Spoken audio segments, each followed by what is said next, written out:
It's episode 50 of the Hodgepodge Podcast. I'm your host, Doug. And I'm Dirty A. As the name suggests, we're going to talk about a hodgepodge of topics from movies, music, TV, and other pop culture events.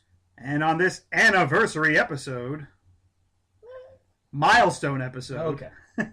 we're going to be discussing a bunch of movies, including The Equalizer, This Is Where I Leave You, and Maze Runner. You can reach us at the Hodgepodge Podcast at gmail.com or over on our website, thehodgepodgepodcast.com, or find us on iTunes and YouTube and subscribe. And as I said, it's our 50th episode.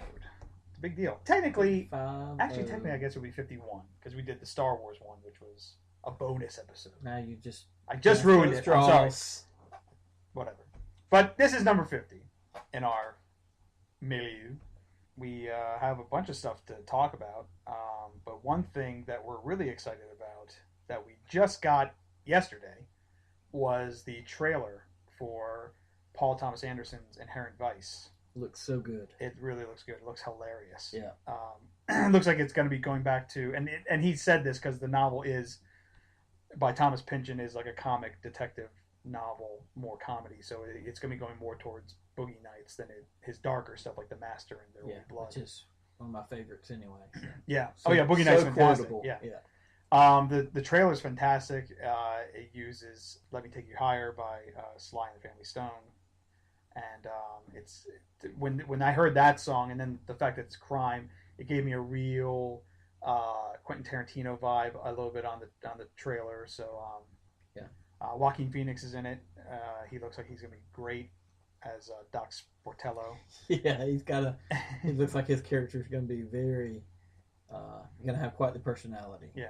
And then there's it's just an all-star cast. Yeah, Josh Brolin, Reese Witherspoon's in it, Martin Short, Owen Wilson, Benicio del Toro's in it. Love Martin Short. He's one of my favorite comedians. And Eric Roberts is in it too. He plays a major role in it as well. So that Dark Knight supporting work is paying off still for Eric Roberts. Oh, Eric. But but that's coming out in December in limited release. Julia. That's right. That comes out in December in limited release, but I would imagine we may not could see until January probably. Probably not. Although if it's part of the New York Film Critics, it might be part of that. It could be. It could. We may get it, if nothing else, a screener or something like that. So. But I really can't wait for that one. I would say that's probably my most anticipated. Aside from Interstellar. Right. Aside from Interstellar. That's always got the which looks incredible. I mean, all 3 hours of it. And plus, it's longer. 69 minutes or something crazy. It's longer. It's longer than The Dark Knight Rises, which I think was Nolan's longest movie to date. And then this week we're gonna get to see one of the biggest movies of the fall. Gone Girl comes out Thursday night at 10 o'clock. Shoot me now. So, but we're gonna be able to see that, and we'll be podcasting about that next week. But this week, there's a bunch of movies we have to catch up on because there were a bunch of movies that came out the last couple weeks. We saw some of them we were really looking forward to. Some of them surprised us. And we're going to talk about, 5 movies today? Yeah, just about. So we're going to start off with almost like a double feature, I guess, because these are 2 movies that are in the same kind of vein. Yeah, they hit the same genre for the most part. And that is Liam Neeson's. My boy Liam Neeson's. A Walk Among the Tombstones, which is not the Taken clone we were afraid it was going to be. And The Equalizer with Denzel Washington, which was just a tad more violent probably than the CBS TV show it's based on. Yeah. Surprisingly, way more violent than Walk Among the Tombstones. Yeah, it was. Yeah.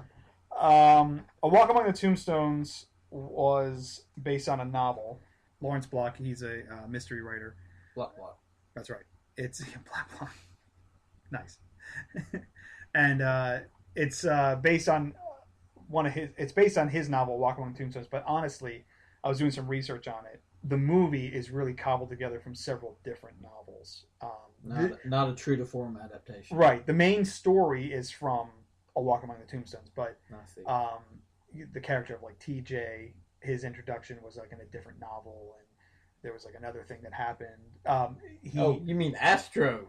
Astro, yeah. From Earth to Echo. From Earth to Echo, who we made fun of in Earth to Echo, but he actually does a really good job in this movie. Yeah. I thought he was. That was never his fault. We never. Oh no, yeah. We were just making fun of his name. Yeah. The rock. The film is written and directed by Scott Frank, and it follows a retired police detective, Matthew Scudder, who is he's a serial PI. Well, yeah, he's a PA, but but in Lawrence Block's writing, he's like a serial character. Right. He's in a series of novels, the Scudder novels, Matt Scudder novels. Yeah. And Liam Neeson plays him, and he's an unlicensed private detective. Right. So people ask me to do things, and then they give me gifts, usually money. So he is recruited by a drug dealer whose wife has been kidnapped, and I don't know how much we want to give away, but I mean that's the general. I think that's what he has to do. He has to look into the disappearance, which leads into a chain of disappearances. Yeah, there's a chain of disappearances, and it's also a very, very dark underbelly of the city. The problem with this one that I had was that the trailers really gave a lot away. Way too much away. Way too much. And, there was like scenes... Like the biggest tension points in the whole movie were given away in the trailer. And it's uncalled for. Yeah, and I think I called it in my review, it's a solid film. I mean, it's a good film. I mean, it's not terrible. It's... but it's not so much as a whodunit as it is a why done it. Yeah. And because there's no real mystery as to who perpetrated the crimes. Mm-hmm. And a lot of it's more procedural type of of a detective type of thing. Yeah. Which is fine. For me, the pacing lacked a little bit from my expectation of the movie. Yeah. And I felt that in this particular film, I felt that the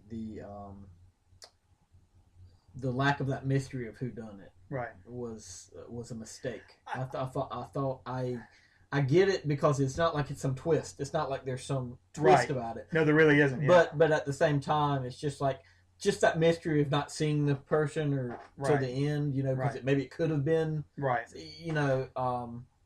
I thought that was a little bit of a mistake for this type of movie. I think we also thought that it was going to be, and you made the comment about the Equalizer being more violent than this movie. I think we thought this was going to be more Silence of the Lambs. Yeah, way more. And less hard-boiled. That's the way the trailer made it seem. Right, and less hard-boiled detective fiction like it was, which is fine. Because once I got into the groove of what it was, I was like, oh, okay. Like they introduce, Astro, as we talked about. He plays a kid named TJ, who's a homeless kid who is an aspiring artist and stuff like that. And he kind of becomes Scudder's little protege, his sidekick. Yeah, and I like that because I know you did. I didn't feel he added much to the film. See, I liked it because once I saw what they were doing, that they were trying to basically develop.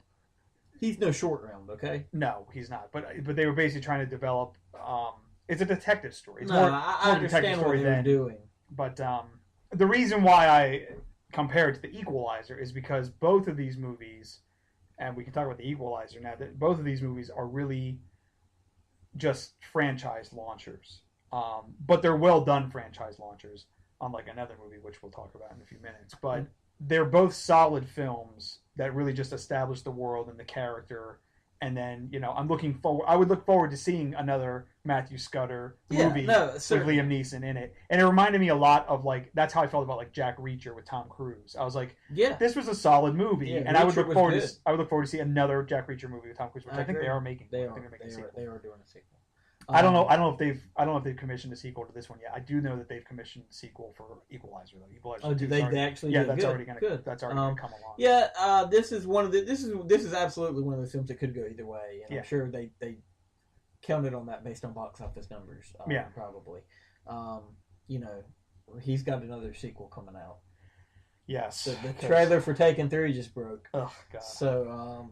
That's something this is not like taken. This is not taken by any stretch. This is definitely edgier. Yeah, much edgier. Well, at least than Taken 2, which was awful. I actually enjoyed Taken.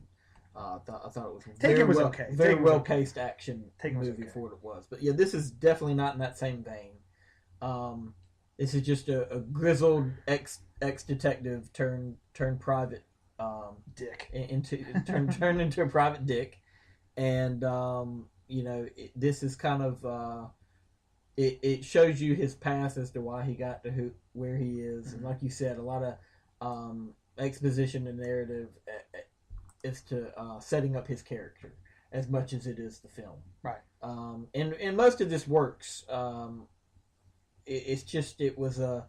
think the trailer, the expectations from the trailer just were a lot different, and like you mentioned, gave away way too many. We expected it to be way scarier. Yeah, and way too many scenes. I mean, heck, from the trailer, you almost got the feel there could be something supernatural. Yeah, right? You're right. Yeah. Like something not of this world, right? Almost, but that's not the case. That didn't pan out at all. No, which is fine. It's definitely a straight ahead detective story. Yeah, absolutely. And for the most part, they don't really make anymore, really. But Prisoners was that same kind of but Prisoners was much better, much tighter, and the characters were more developed all around. Yeah, but I mean, this is worth checking out if you're at the theater and want a good detective story. This is a good one, and if not, it's certainly worth checking out at home. Yeah, on DVD when it comes out. Yeah. Well, let's move on to The Equalizer, which I personally like better than A Walk Among the Tombstones. Yeah, me too. It was just a fresher feel to this one. Although The Equalizer also has its problems. The fact that... The twist? You talking about the twist? There is no twist. You like sweet and low? Yeah, nice. Nice. This is Denzel Washington and his training day director, Antoine Fuqua. And they are reteaming to do The Equalizer. This is a movie that has been, I think, in development for years. And for years I've heard that Denzel Washington's going to be in The Equalizer. Extremely loosely based on the 80s TV show. Yeah, and the 80s TV show was Robert Woodard, I think. Was some old man. I think it's Robert Woodard. And it's basically, he's like an ex-CIA guy who basically becomes a one-man A-team, basically. Yes, essentially. And I mean, the broad strokes are the same. Right. But essentially, they just grabbed the name of that. Right. Tacked it on here. And Denzel Washington, he plays Robert McCall. It's the same character name, too. I looked that up, too. It's the same character name. And he's a quiet man who works at a Home Depot type place. And very OCD. Yes, very OCD. And he helps out his coworkers. He's a nice guy and stuff like that, but he's very private. You get the feeling that he's trying to kind of make amends for things. Yeah. With helping out so much. It is definitely ingrained as part of his character. Right. But I also got the feel that he's trying to make up for stuff. Right. And he also has insomnia, and when that hits, he goes down to this sometimes. Yeah. He finds a cure for that. He does. He goes to this all-night diner, and he befriends one of the regulars there, who is a prostitute named Alina, and she's played by Chloe Grace Moretz from Kick-Ass and If I Stay. And she likes pie. And she is basically tied up with these Russian pimps, and they beat her up, and it awakens something. But they don't cry. Pimps don't cry. Pimps don't cry. Pimps don't cry. No, they don't. And it awakens something in McCall, and then he goes to the pimp to try and buy her out of her what indentured servitude or whatever Right. she's in, and then that kind of goes sideways. Yeah. And into the best scene of the movie. The best scene of the movie, and basically he if you've seen the trailer, you know what's going on. He brutally murders 4 or 5 guys. Yeah. And we're very graphic. Very graphic. Very scene, graphic. As in most of the kill scenes of this movie. Yeah, this earns its R rating. Extremely graphic movie. Which, as we were walking out of the theater, we heard some people going like, "That was a little excessive." Yeah, like, no, this is what I wanted to see. Exactly. This is what you come to a movie like this to see. And I'm so glad that they didn't hedge their bets on that. Right. And then he ends up. What ends up happening is that these pimps are part of the Russian mob, right? And then they bring their so the backlash. He's just trying to fix this one small problem, and then it turns into he gets engulfed into this whole organized crime world. And that was kind of one of my issues with the movie, is because then the girl becomes an afterthought. She literally becomes an afterthought. All of a sudden she's missing for half the movie, and you're like, is she, more than half the movie? She's gone like the whole movie. Is she coming back, or is that thing done? Yeah, and I felt like, because this movie is it's 2 hours and 15 minutes, something like that. That's my biggest problem. They could have tightened it up a lot. It needs to be tightened up by a good 20 minutes. Because he gets real close to one of his coworkers, a guy named Ralphie, and that guy is, let me see his name, the actor's name. He's 247. Yeah, no, he's not. Johnny Scortis. And his whole thing is, he works at the Home Depot place, and he's trying to become a security guard. And at one point, he's like, "I'm down to 247." I'm like, "No, he is not 247." So, but anyway, he McCall gets real close to him, and I thought it would have streamlined the movie better if one of his coworkers was the one that got wrapped up. Yeah, because it was completely separate. Or even the guy who robs the store, something like that. Although that just goes to show you, kind of where McCall is, right? He helps anyone that needs help, which is going to kind of tie into the franchise, right? And that's the one reason I think why they did the girl, right, because it shows he was basically helping multiple people, like they would in an episode for hire aspect of it. In an episode of a TV show, it's the same kind of thing. There's an A plot and a B plot, and then this is what happens, and then nope, they meet. The only thing missing from this was that A-Team moment where they offer him the money, and then he looks back at him, smiles, and pushes it back. No, I did this for free. It's a really good movie, and Denzel is Denzel in this movie. He is awesome. Yeah, he's right in his element in this movie. We mentioned before we saw the movie that, man, that guy's getting old. Like, he's Denzel. Yeah. But, I don't know how old but he doesngoing to even feel that old in this movie, although they do reference it quite a bit. Yeah. They're always calling him old man and stuff like that. He's a pip. He is. He's going to be 60. Yeah, so he's going to be 60 in December. He's almost 60 years old, but he he pulls this off like a 30-year-old. Oh yeah. He's great. He's awesome. He's great in this movie. Who was the Teddy, the lieutenant that they send to fight him? Yeah. Who was that? Martin Sokas, I think. Yeah. So he was a really good adversary villain type. He was, but see, the other problem I had is he was almost too good. Like, he's like, I have these 2 photographs. I know exactly who this person is. And I'm just like, come on. I do kind of agree with you, but they try to give you a little more than that. He stepped through a bunch of surveillance cameras to follow this guy based on descriptions that had been given to him. So it's not. It just made it easy for them that there was only one black guy. Yeah, on the screens in Boston. I mean, that's all. But other than that, now the movie was very solid. Just too long. Could have been tightened up. They could have reined in and looped the girl back in a little closer. Maybe even tied her in with even though it's kind of cliche, the whole we know you love her, we'll kidnap her. And in something that would have tied her into the plot. The other thing that bothered me about the movie, though, was how they completely beat you over the head with the theme of the movie, which is you got to be who you are, basically. And apparently he is a murdering sociopath. Right. We referenced that earlier. Is that he has a problem sleeping, and then as soon as he kicks ass for the first time in 20 plus years, who knows? All of a sudden he's sleeping like a baby. The next day.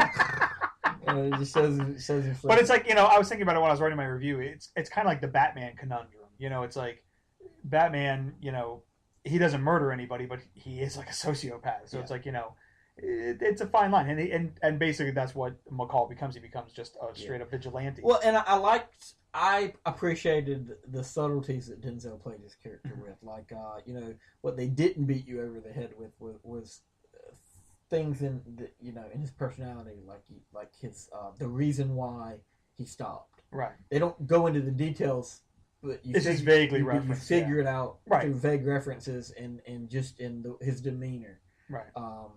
And just the way that he's so calm, cool, and collected when he is doing his thing is just awesome. Yeah, he's really good in this. Which I think ties into the way he sees the world through his OCD eyes. Yeah. But yeah, Equalizer is definitely a good time. But if you don't like revenge flicks, you're probably not gonna like it. Yeah, if you don't like revenge flicks, and if you're not into the uber violent craze, and you probably steer clear of this one. It is very violent. The guy on but I was, like I said earlier, I'm excited that they didn't that they went all out on this one. We need more movies like this that are willing to push that envelope. Yeah, the guy for Entertainment Weekly clearly was not a revenge flick fan. That guy, fuck that guy. I mean, I was like, D. I mean, I'm not saying you gotta love the movie, but it was not a D movie. No, it was not. It was. This is not. This is solidly in the high C's or even B's range. I give it sure. Yeah, I mean, it is. It's a worthwhile movie to see. I really enjoyed myself here. I mean, I'm not, even when I say it's too long, it's not like I was constantly looking at my watch. It's just that I was mindful, at least at a time or two, that they could have tightened this up a little bit. Yeah. Yeah, so check out The Equalizer. It's definitely worth a watch. Another movie that we saw separately from one another was not necessarily worth the watch, but I think I may have liked it just a little bit more than you did, but we still had the same issues with it. And that definitely liked it more than I did. And that is The Maze Runner. This is another Blade Runner? I wish. Maze Runner. This is another young adult future dystopian adaptation. This is certainly riding on the tails of all these other movies that have just come out. And it is literally the Hunger Games crossed with Lord of the Flies. I mean, it's literally that. Yep. Before we dissect this sucker, I will say the movie is very entertaining. It was. I think I was more entertained by this one than I was by Divergent. It was a lot faster paced. The action was a little bit more thrilling, I thought. Maybe. I actually kind of enjoyed Divergent. I think it's almost we have a flop on that one between these two. I thought that basically what happens is that these kids, these boys, I should say, they're not just general kids. These boys live in this glade, and they're sent there by this elevator that rises up from somewhere. No, yeah, and they're put into this glade, and they have no memory of who they are, why they're there. Bits and pieces come back to them, and it's almost apparently it's a controlled memory because they say they'll allow you to get your name back. After a time period. But and this is where my first problem with the movie creeps in. It's that forced suspense that they force upon the viewer for no reason whatsoever, by not allowing the characters to explain to other characters what's going on, no reason whatsoever. Right, exactly. Like there's no reason. These people come up just like in the past. These other people have come up. Right. A new person comes up. It's like, what's going on? And everyone's like, well, I'm not telling you right now. Like, why the fuck not? That is stupid. So that was my first problem. And I think I haven't read the book, but I was reading up a little bit about the book. And I think what happens is in the book is that it is even more like Lord of the Flies. And like they're much meaner to him. When he comes up, so I think that's part of what that is, but it's still stupid. It's not even a like in this one. It's just well, I don't even know what that's the problem is. In this one, they have no reason not to trust him because they know that he's just some random person, just like them being thrown in there. It was dumb. The main character is Thomas, he's played by Dylan O'Brien, who I think he's on the Teen Wolf show, I think, or something like that. Oh, is he? I think. I don't know. Okay. And anyway, they live in this glade, and then surrounding the glade is this giant concrete maze, which the walls can move and change, stuff like that. And inside the maze, there are these monsters called Grievers, which I thought were really cool. I thought they were really neat. They were creepy as shit. They were neat. The monster creatures were neat, as was the maze itself. And the maze itself was cool. And that's where like a lot of the entertainment value comes into it. A lot of the action. There's a lot of fast-paced action and stuff like that. And, but the story itself it's one of those things where they keep the why of it all a secret all the way to the end. Yeah, and because as this is again the first of a series, right? So you don't get a complete bookend of a story, right? However, that being said, I feel that they failed on just giving this movie itself a bookend. Right. And that's a big reason why I didn't like this movie. Is because I did not feel like any of it paid off for me. The movie is completely open-ended at the end. And the last, I would say, 15 minutes are just all exposition as they explain to you what's going on. And to me... Sort of explain. Like, yeah. It doesn't even make sense. And we don't even know if that's true or not. But to me, the reasoning was really lame. It was like they're... It's like they're really stretching now for making time. These things. Big time. Now, again, I'm sure the reason will be expounded upon. Right, in the next movie. In the next movie. But the problem is what these... I can't even begin to imagine how they could make it palpable for me to take the overall context of what they're doing. I mean, what these guys, these filmmakers, forget is that I would say probably the greatest series starter that told an actual whole story, because Raiders of the Lost Ark those are just separate adventures of Indiana Jones, but Star Wars is the best, 100%. Is the greatest opening because absolutely it leaves it open for future installments, but it is its own movie. It tells its own story. And I know this From is a book. To end. I know this is a book, and I know it's part of a series, stuff like that. But still, you still do that in the first one because you don't know if the second and third one are going to even get made. So you always close off the first one. Even Hunger Games does that. Not so much the second one, actually, but the second one, you know that there's going to be a third one. You know, it's as a two-part, but yeah. But the first one closes it off fairly well, because you just assume, oh well, now she's a champion, whatever. That's the end. But this, I'm not.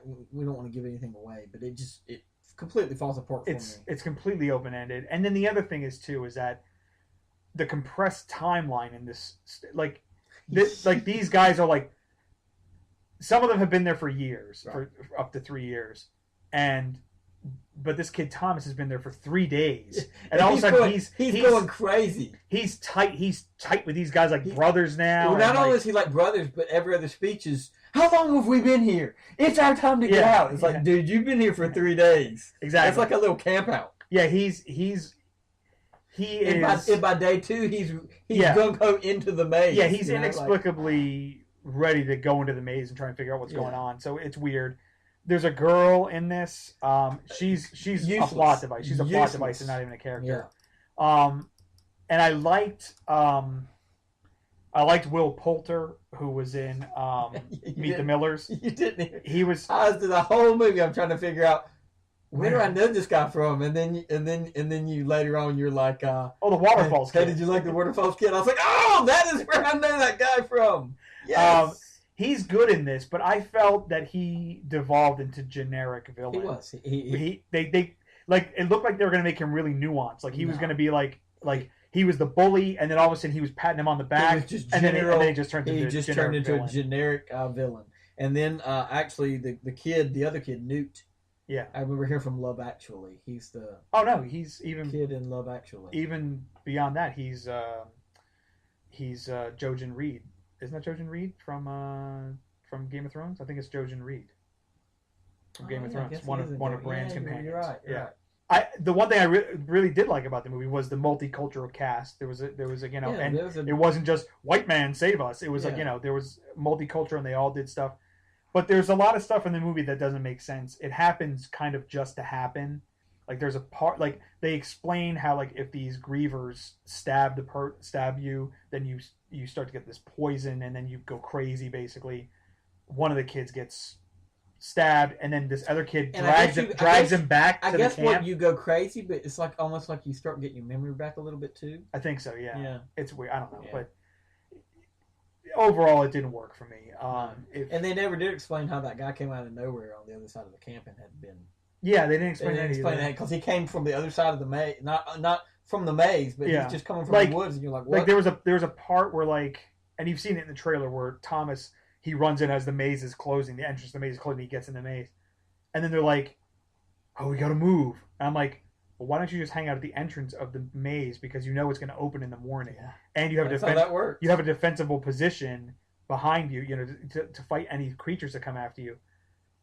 It would have made more sense if the different entrances opened every day and it wasn't the same one. Then I would have said, okay, now you need to go into the maze and find the one that's going to open so you can get out. Yeah. And then the whole way they find call it the key, we'll call it. Yeah.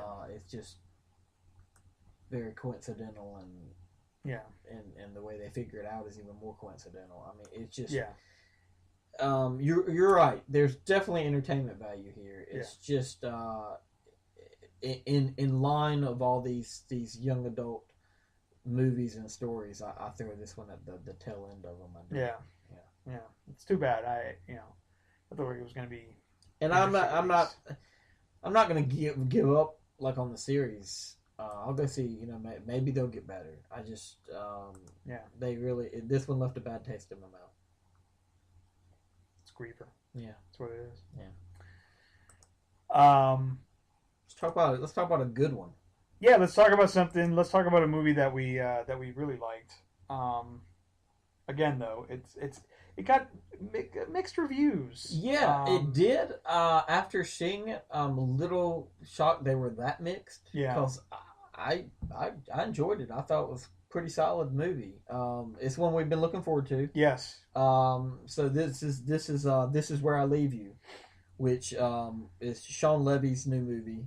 It's starring Jason. It's got an ensemble cast. The cast is the best part. It's got Jason Bateman, Tina Fey, Adam Driver, Corey Stoll, Jane Fonda. Yeah, Jane Fonda, Timothy Olyphant. I mean, huge cast, and they're all wonderful. Yes, I think they all did a great job here. I don't really think, from an acting perspective, there was much laziness in this film. Right. And I thought that the story and the characters were actually pretty compelling. So the idea of this movie is Jason Bateman's character he's definitely the focus. He is. He's the main character. Sure. Well, his father passes. Well, before that though. Well, yeah, it kind of all happens at once. But yeah. So I mean, is that a couple months later? Is that when you give that away? No. It's in the trailer. Okay. So Jason Bateman works for like a shock jock at a radio station. Played by Dak Shepard. And he comes to find out one day on his wife's birthday, he's trying to treat her and gets her a cake and gets home early and comes to find his boss sleeping with his wife. Literally catches him in the act. Right, yeah. And that scene is equally heart-wrenching and funny. They definitely make it funny. It's like he just sits down and it's just like, this is a good time to cut in? Yeah. And that scene where they're like, how long has this been going on? A day? One of them says a day, one of them says a year. Anyway, so, yeah, he finds out that. So he's dealing with that for a couple months. Basically, he's basically ignoring the problem by not talking to his wife at this point. And then his father passes. Right. And he goes back home to his hometown. Right. To stay with his mother, and he's joined by his family. His sister, who's married with two kids. I think they're roughly the same age. Yeah, I couldn't tell if they were supposed to be twins but they were definitely. I think she's a little bit younger than. They were definitely in school together. Yeah, I think it went Corey Stoll, Jason Bateman, Tina Fey. He has the older brother, Corey Stoll, character, who basically he's the kind of the asshole dickhead older brother who's actually stayed in town. He's the local guy who never left hometown, stayed to work with his dad. Yeah, he runs the business now. And they own a sporting goods store. And then there's a much younger brother played by Adam Driver, right? Yeah, who is the other end of the dick spectrum. He's in Arrested Development essentially. Yeah, he's Peter Pan syndrome for sure. Dating his therapist played by Connie Britton. Yeah. And who is more than aware of what's going on. Yeah. I don't know what she's doing with this guy, but she figures it out. So they come in town for the funeral, and the mother, again played by Jane Fonda, announces her boob job. And her that's one of the things is that she's had her boobs done, and that's made fun of by Jason Bateman quite a bit of the movie, and Tina Fey. Yeah. But so they've come into town. She announces that while the family's not really religious, the father has requested that they perform the Jewish tradition of what was it called? Sitting in Shiva. Shiva, which is a week long. A week, 6 days, 7 days. 7 days of mourning. Of just mourning and reflection and having people over and so they're all kind of forced into this house together to stay in town for a week. And so you can imagine with this dysfunctional family, all the things that come up and they have to deal with. So this movie is equal parts comedy and tragedy. It's certainly a dramedy. For sure, it's the category of this movie. But Jason Bateman is great in this movie. He's really good. I really enjoyed him in this film, and Tina Fey is just so good. Tina Fey shows several different shades of herself in this one. Really, really good. She's probably got, for me, she's got the deepest character arcs. Yeah, but that she's dealing with. That's part of my problem with this. I agree, because they don't focus on it. Right, yeah. And the movie is it's based on a novel by Jonathan Tropper, and as is the trend these days, Tropper actually adapted his own book. He did the screenplay. He did the screenplay, which is why it surprises me that they didn't explore the other characters as much as they explored Jason Bateman. Have you read the book? I haven't read the book, but I know you can only do so much in a movie. Right. And I felt that, and I love this movie. I thought it was funny. It was, it'll make you laugh, it'll make you cry. It's a really, really good movie. The charm of it is driven solely, I would say, by the cast, because the cast is just so much fun, and the characters are good too. You feel like you're eavesdropping in on your family, right? When you're watching this. Is so good, right? But I felt that this would have worked a lot better as like a season of an HBO show, where like they could have done 7 episodes or 8 episodes if you wanted to do the funeral. I can 100% see this as a premium. They could have done, they could have done like True Detective, 8 episodes, and then they have the 7 days of Shiva, and then the 8 days the beginning, the funeral, whatever. Yeah, and then day focuses on a different character. And each day focuses on a different character, because Tina Fey's character has a lot of shit going on, and it's barely even touched on. Yeah. And I mean, we're talking deep stuff. Yeah. And and then you got the whole Adam Driver thing, which you could have done a whole thing on. She is the by the way, in this movie, like Jane Fonda as the mother, she's the very liberal, open mother about sexuality. Yeah. And basically, you find out in the movie that she made her money. She became famous by writing a book about the family's dysfunction. Right, yeah. And like telling a lot of secrets of this family that they did not appreciate. Yeah, she's like a psychologist. She was a psychologist, right. Because of just her personality. I'm not saying she was a bad mother by any means. She's definitely a caring mother. Right. But Tina Fey picked up a lot of slack, it seems like. Yeah. In the mother department. Especially with Adam Driver, where it's actually addressed. Right. And in a very pretty poignant moment. So she kind of grew up being a mother, and then things happen to her in life. Right. There's no point in giving that away. Right. Yeah. It's and then she's having to deal with that, and then she's got her kids and her husband who kind of checked out a little bit. Yes, but he has his reasons too. Right. Yeah. Because she's kind of checked out as well. Right. She never really checked in. Right. So it's a really good movie. Rose Byrne is also in it. I love her as Jason Bateman's childhood She's friend. so pretty. And like I said, Timothy Olyphant is in it, but he is not used nearly as well as he could have been used. Yeah. He's a great actor. It's one of those things where that character, it would be hard to put on screen too much. I guess. Yeah. But you know what I mean? Yeah. But you definitely feel he's underutilized. Yeah. But it would be hard. You can't really. He's not going to be a driver of the story necessarily. An Adam Driver. An Adam Driver. No. Yes. Well played. Too. Thank you. But it's good. It's a good movie. It actually made me want to go back and read the book to see just how much they cut out. No.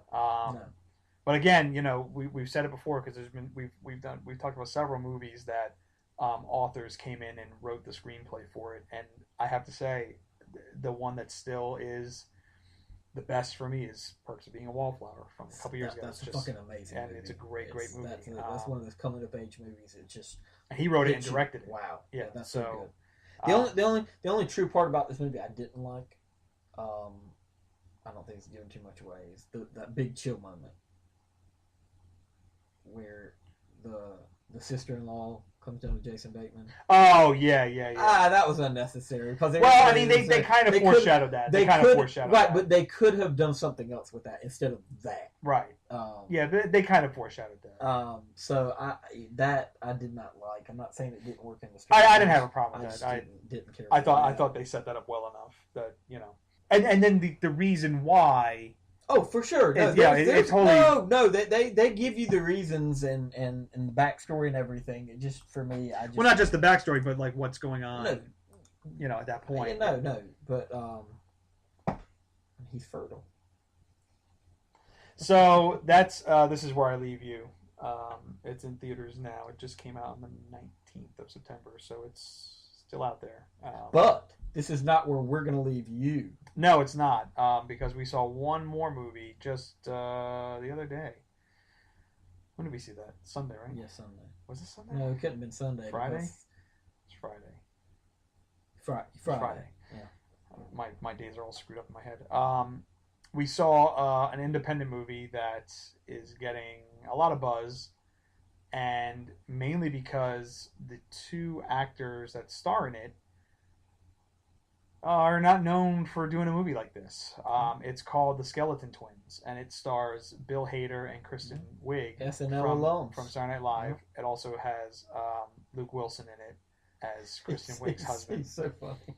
And also Phil Dunphy himself. Yeah, Ty Burrell's in it. And it is basically about these two siblings. And they're twins.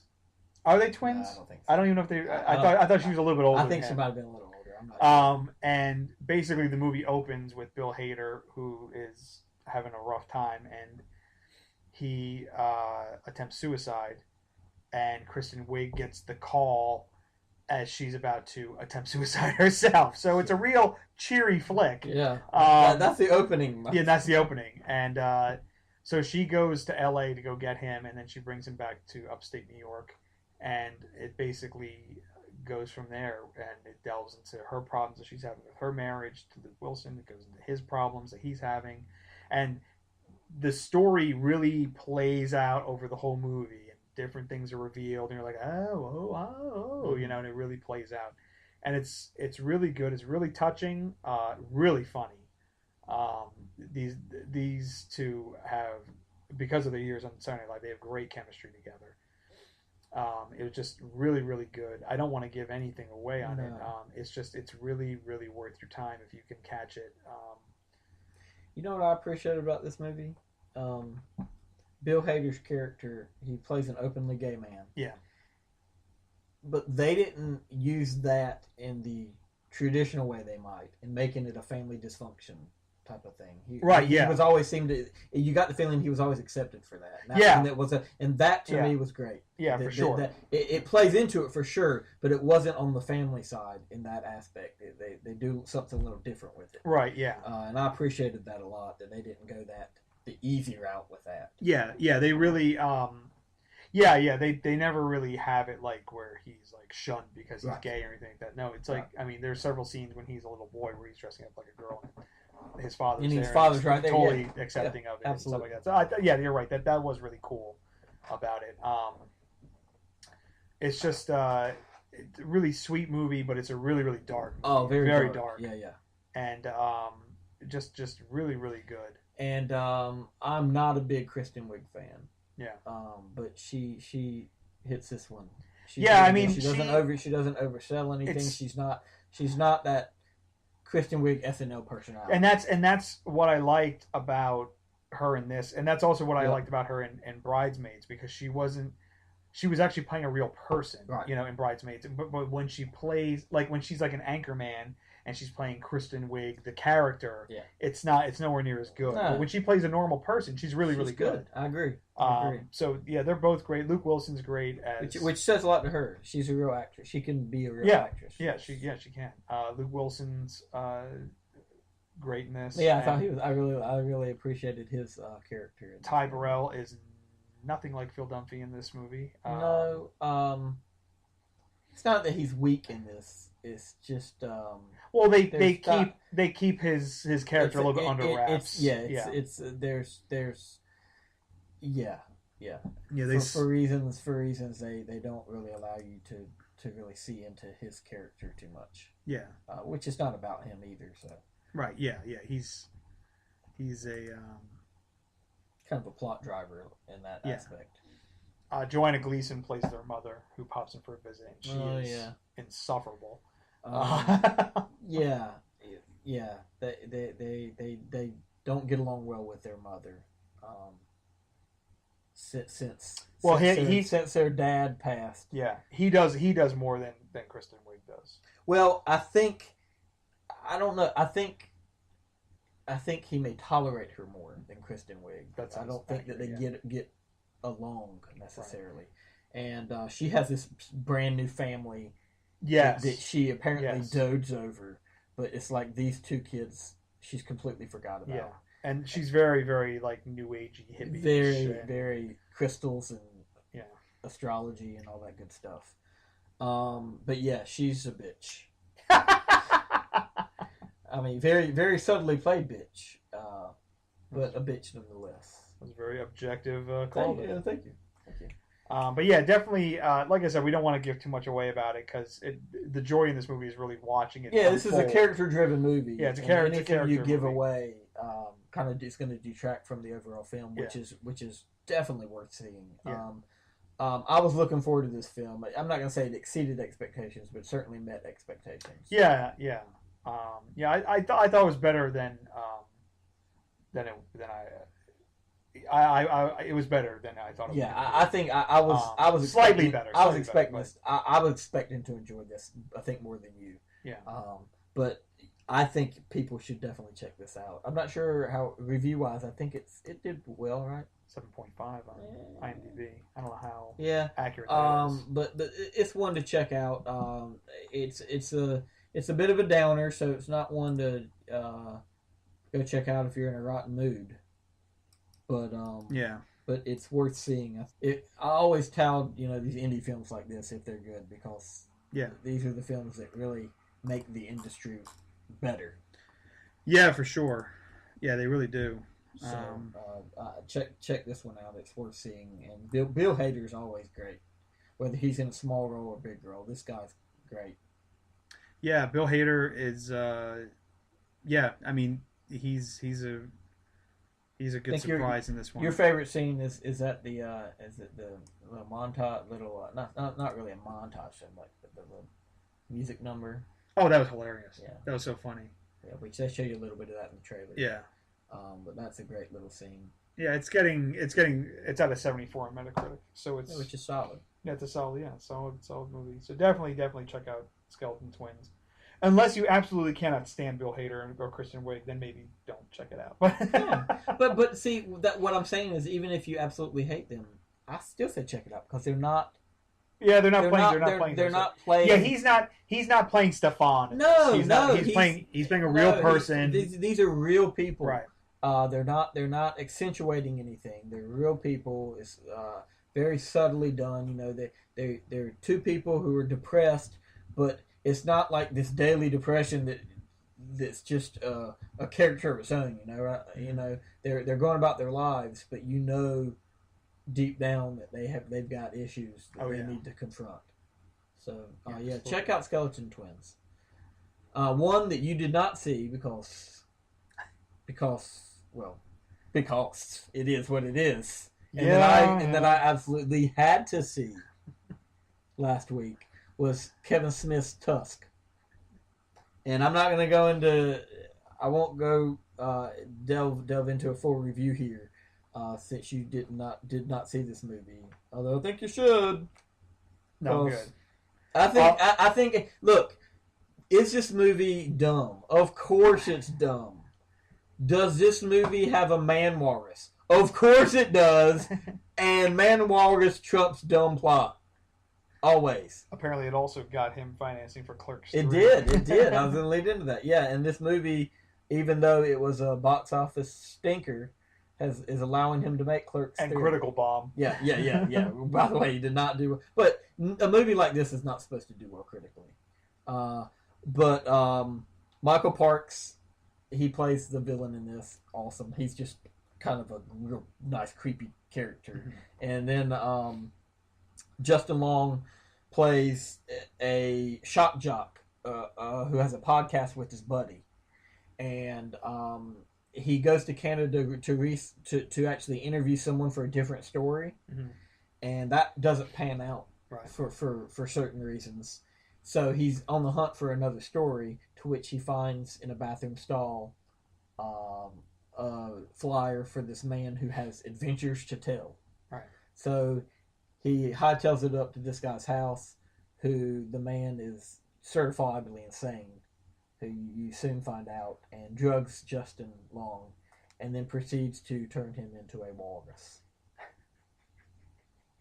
So good. I know what you're thinking. That's got to be great. It is. Honestly, my only problem with this movie, obviously knowing what you're getting into going to it, my only problem with this movie is that they don't spend enough time in the actual procedure of him turning into a walrus. Like, they don't. Really? They don't step through it. It's just like one thing, and then all of a sudden, 2 steps later, he's a full-on walrus. Really? Yes. I thought it was like methodical.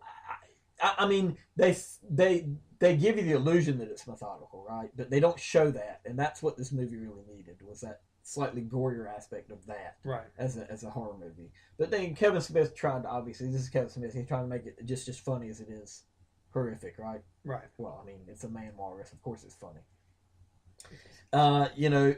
It's got Haley Joel Osment as his partner, and his love interest. I don't know who plays that. Genesis Rodriguez. I don't know if she's in anything, but if you don't know, Johnny Depp has it's not even a cameo. He has a part in this movie. He's very well dressed in makeup, so he's hard to notice, and they don't even credit him. Probably he said, "I don't want to be credited." So, I don't know about that. He's gonna be in Kevin Smith's next movie. That's right. Like he's starring in it. But as far as this one goes, the credit is his character name. That's how they credit Guy LaPointe as Guy LaPointe. Right. And he's a discredited Canadian, or actually, yes, some Calgary or somewhere law officer who's trying to hunt down Michael Park's character, who has kind of done this in a serial way. Right. Kind of, you got to get it right. Got to get it. When you turn a man into a walrus, got to break a few eggs, a few legs. Got to break a few legs. My God. Whew. So anyway, is Tusk absolutely ridiculously stupid? Yes. Should you go to the theaters to see it? I mean, I'd go see it again, but that's my personal taste. Definitely, if you're into that, horror spin type of thing, check it out when it hits the DVD racks. It's worth it. It's not too long. Right. It's pretty funny. So anyway, Tusk. Good times. If you say so. Yeah, I do say so. I still think you should have gone. No, it's okay. Okay. Interesting note to leave it off on. So that'll do it. Yeah, next week we'll have Gone Girl. Gone Girl. And The Good Lie. The Good Lie, yeah. That's something we saw recently. Yeah, on a we'll save that one for next week. We'll save that one because it comes out this weekend. Yeah. So we'll save that. And we'll talk about Gone Girl. Maybe talk about a few other David Fincher movies. We're talking about Seven. It's one of my favorite movies ever. Seven is the best movie I never want to see again. It's so good. I make it a point to watch that like once every year. It's so good. It's so good. It's the best movie I never want to see again. And David Fincher. Well, we'll talk about it next week. Yeah. So that'll do it for episode 50. The Hodgepodge Podcast. Thanks for listening, and we'll see you next time. This is where we leave you.